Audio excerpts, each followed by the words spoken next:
প্রতিদিন তীক্ষ্ণ অস্ত্রে বিদ্ধ কমরেড তোমার শরীর।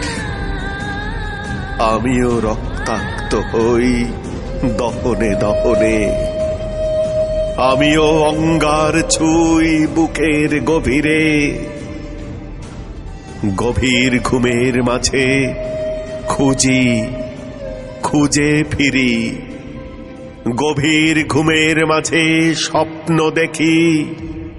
মিছিলের শব্দ শুনি, পায়ে পায়ে হাঁটি, কারা যেন ডাকে। দ্বার খুলে দেখি, সম্মুখে দাঁড়িয়ে আলো, তুমি লেনিন।